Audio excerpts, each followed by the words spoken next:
Hello students, welcome back to my channel Learn Microbiology. We are doing a series of revision lectures on your unit number 1, lipid metabolism and catabolism of hydrocarbons.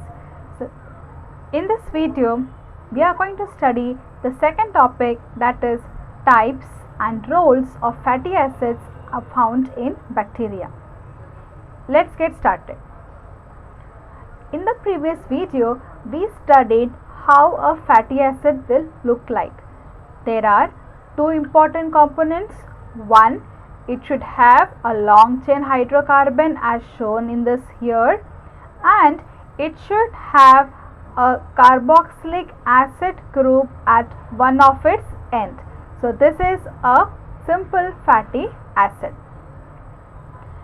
These fatty acids are actually, it consists of methylene carbons. Now why we say that these are methylene carbons? Because as we can see here, when we just open up this image, we can see all the carbon are attached to three hydrogens or two hydrogens. So hence they are called as a chain of methylene carbons with carboxylic group at one of the end. So you can also write this particular definition for the definition of fatty acid. This carbon is consisting of three hydrogens because it has only one bond with this particular carbon, while this particular carbon has two bonds with the carbons and hence it has only two hydrogens. The same story continues till we reach our functional group carbon, that is COOH. Let's move ahead. Here we will be studying few types of fatty acids which are found in bacteria. We have studied fatty acids, its main definition and its basic structure. Let's study its few types. First, these fatty acids will be differing in the number of carbon atoms, in the number of double bonds as well as in the position of double bonds. For example, we can have a fatty acid of 14 carbon. One of that fatty acid of 14 carbon can have only one double bond, while other can have two double bond. So both of them will become two different fatty acids. Similarly, if there are two fatty acids of 14 carbon of two bonds each, two double bonds each, then also it is possible that they will differ in the position of their double bonds. Let's have a look at this particular example. Can you all count and let me know how many carbon atoms are present in this particular fatty acid? First of all, let's check if it is really a fatty acid. What we need to check? We need to check whether it has a long chain hydrocarbon. I guess it does, and at one of the end it should have COOH. So it is definitely a fatty acid, and we can see there are double bonds at some positions. Hence, it is a unsaturated fatty acid. So, this one will be the carbon 1, and this is going to be the carbon of functional group. Which functional group? Carboxylic acid. The carbon adjacent to this functional group carbon will be called as the alpha carbon. Alpha, we also know that alpha is a Greek letter. First letter A in English alphabet is similar to alpha in Greek alphabet. Right? So, what is the last alphabet of Greek? Omega. You have guessed it correct. So, the last carbon of that particular fatty acid will be called as the omega carbon. Okay. So, we will count the carbon number from this particular functional group, that is 1, 2, 3, 4, 5, 6, 7, 8, 9, 10, 11, 12, 13, 14, 15, 16, 17, 18. Okay. So, it's already written here. So, there are 18 carbons in this. Now, for finding out the position of double bonds, we have to start counting from the omega carbon, that is the carbon at the end. So, here we can see this is your carbon 1, 2, 3. So, at the position between carbon 3 and carbon 4, that is a double bond, and here at carbon 6 and 7, 9 and 10, 12 and 13. So, this particular molecule of 18 carbon is having 4 double bonds at position number 3, because if it is between carbon 3 and 4, we will say it is at the position number 3. 6, 9 and 12. Having understood that, let's move ahead. This particular fatty acids are also having some other types, like they can be saturated, unsaturated. We already did this, right? Saturated meaning only single bonds, unsaturated means one or more double bonds, correct? Similarly, these fatty acids present in bacteria can also be branched and hydroxylated. Now what this means? Let's have a look at this particular example. This seems similar to the example we encountered in the first type, right? But there is one difference. Can you find the difference? The difference is over here. There is one additional bond at this particular carbon.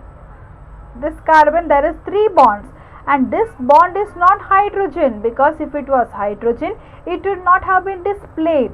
If it is displayed, means there is some another molecule which has forming a bond here. So hence this particular fatty acid is called as a branched fatty acid, because it is having a branch at one of the end. Now this is a very simple branched fatty acid. You can have very big branches of fatty acids as well. Let's go to the second example, hydroxylated. Take this example. Is this a fatty acid? Let's have a look. Is it having a long chain hydrocarbon? Yes. Also at one of the end it is having a cycloheptane, and we are also having COOH, so it is a fatty acid. Also there is one difference. Difference is at the alpha carbon it is having one additional bond, so it is branched. Along with branch, that particular additional bond is attached to OH. So hence this particular branched fatty acid is also hydroxylated, means it is having one or more OH or hydroxyl groups. Now having understood this, one important information: gram positive bacteria are richer in branch chain fatty acids as compared to gram negative bacteria. So if you take one gram positive bacteria and if you take one gram negative bacteria, we can find out that the gram positive one will have more amount of branched chain fatty acid. Let's move ahead. So we can see the OH over here. So it is a hydroxylated fatty acid. Now this is all about the types of fatty acid found in bacteria. Now let's learn about the role of fatty acids present in bacteria. One important role, we already know that these fatty acids are present in the membrane. They form the structure of the membrane. Remember the lipid bilayer? Yes. Now fatty acids usually do not occur free in bacteria, but they are covalently attached to some another molecules. Examples like carbohydrates and proteins. Let's learn about this in detail. Let's first study about a lipid which is formed by fatty acids esterified to a carbohydrate. Here is it. Fatty acids may be esterified to carbohydrates, and the example is lipid A. Lipid A, remember we studied in the last topic. Lipid A is found where? In the LPS, that is the lipopolysaccharide, which is the outermost layer of the cell wall of gram negative bacteria. Now one interesting factor about this lipid A is that this lipid A consists of fatty acids esterified to glucosamine. Usually we have fatty acids esterified to glycerol, but it is having fatty acid esterified to glucosamine. So glucosamine is a amine derivative of carbohydrate. Hence this is a fatty acid esterified to a carbohydrate. Let's understand this by observing the diagram of the cell wall structure of a gram negative bacteria. We can see this is the cytoplasm. Here we can see this is your plasma membrane, which is the inner membrane. After that we will have a periplasmic space consisting of these blue boxes, which are nothing but peptidoglycan, and then we will have an outer membrane, again a lipid bilayer. Now this lipid bilayer is somewhat similar to our inner membrane. What is the difference? Difference is, you can see in the outer end you are having lipopolysaccharide. Can you all see these pink boxes? These pink boxes are nothing but your lipid A. So this lipid A, which is a lipid formed by esterification of fatty acids to glucosamine, is found on the outermost lipopolysaccharide layer of gram-negative bacteria. I just wanted to show you a diagram of this particular lipid A.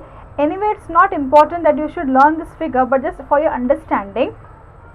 Okay, usually we studied in lipids there are fatty acids esterified to glycerol. Can you see here, this is a long chain fatty acid, another fatty acid, and at the third position there is a phosphate, and this particular blue molecule is not glycerol but it is a glucosamine. So this particular lipid A is having fatty acid esterified to glucosamine and also a phosphate. Let's move to the another type of fatty acid which is esterified to a protein. The well-known example is lipoprotein. Now this lipoprotein is also present in the gram-negative bacterial cell wall.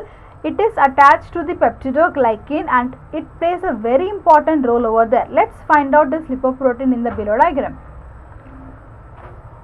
It's over here, this purple shaped objects. Can you see over here? This purple shaped objects are nothing but lipoproteins. That is, these are lipid molecules esterified to proteins. Now as you can see, these are actually anchor molecules. They bind peptidoglycan as well as they bind your lipid bilayer. Okay. Okay, having understood this, let's move to the last important topic here. We know fatty acids are non-polar. Why? Because it is having a long chain hydrocarbon. So they are hydrophobic.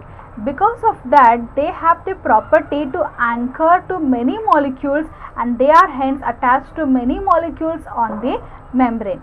Also, one important thing is unsaturated fatty acids, that is fatty acids having double bonds, and branched chain fatty acids, that is fatty acids having one or more branches. They make the membrane more fluid, which is necessary condition for membrane function.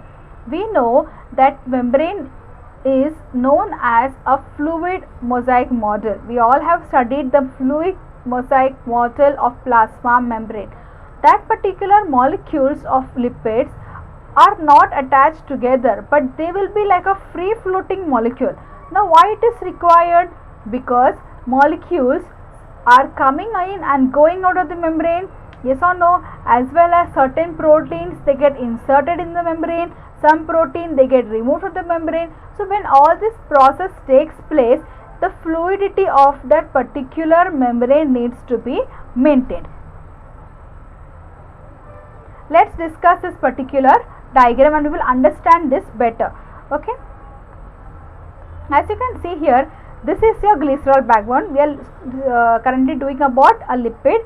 This is a glycerol backbone and this is a fatty acid, one of the fatty acid which is a long chain hydrocarbon attached and esterified to glycerol, and this is not having any double bond, so it is a saturated fatty acid, and this particular second one, it is unsaturated because it is having a double bond.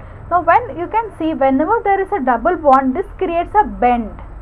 Okay, because of this bend, the surface area is increased and hence the lipid molecules are not compact together. They are what I can say, they are somewhat away from each other, and that maintains the fluidity of the membrane. And the phosphate group or some other group attached to phosphate as well as glycerol, this makes up the polar head of your lipid, and these two makes up the tail. To properly understand, look at this diagram. This is the polar head which is consisting of the glycerol as well as the phosphate, while these fatty acids make up the tail. Can you see this tail? There is a bend, and this bend is because of the unsaturated condition, that is a double bond. I hope you have understood this. Okay, Having understood this, we finished with our second topic, that is types and role of fatty acids found in bacteria. Let's revise. We have seen that there are many fatty acids present in bacteria of many types. They can be saturated, unsaturated, branched, hydroxylated, as well as we have fatty acids which differ in their length of the carbon, it differ in the position and the number of double bonds. We also studied that fatty acids present in the membrane, some of them are esterified to carbohydrate, example is lipid A, and some of it is esterified to a protein, which is an example of is lipoprotein. Shall we move to the next topic? Very simple one, that is common phosphoglycerides in bacteria. Now, understanding fatty acids, let's move one step ahead and study about phosphoglycerides. Now, we understood in the previous topic that phosphoglycerides are lipids. Yes, what was the definition? Consisting of two fatty acids esterified to glycerol, and the third is going to have a phosphate as shown here, right? This is your phosphoglyceride. Now the question is, do all the bacteria have a same type of phosphoglyceride? The answer is no. Now how then there will be different phosphoglycerides as shown here?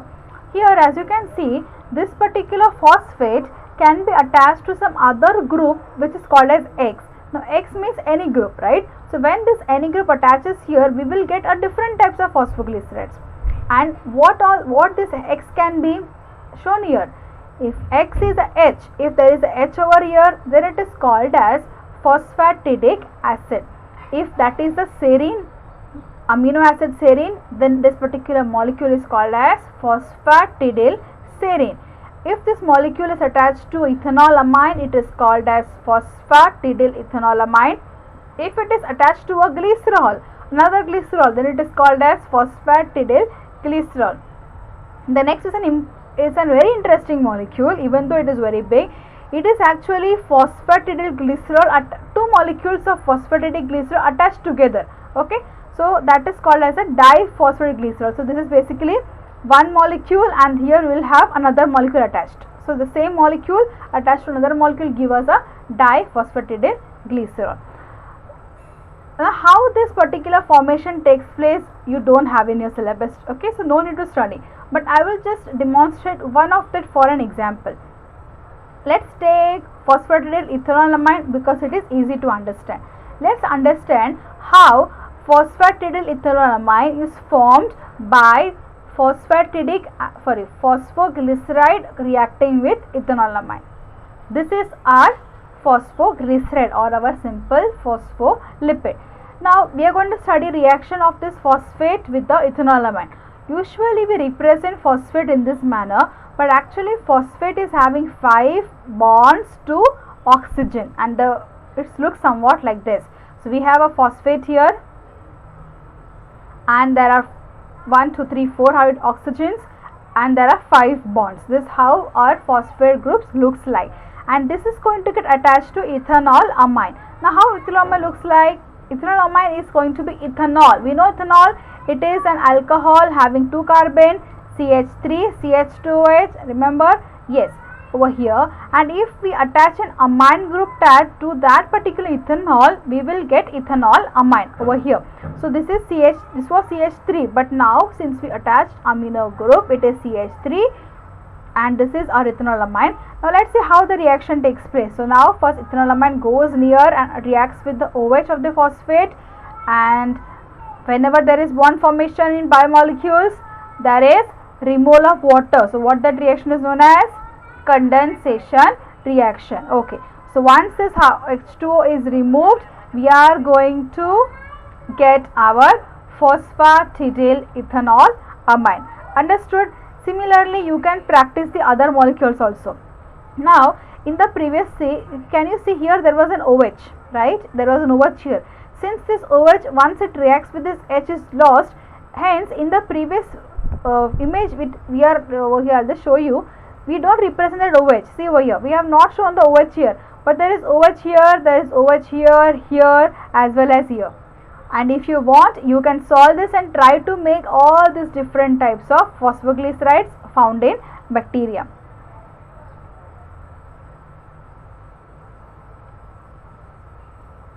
Okay, that is end of today's lecture topic.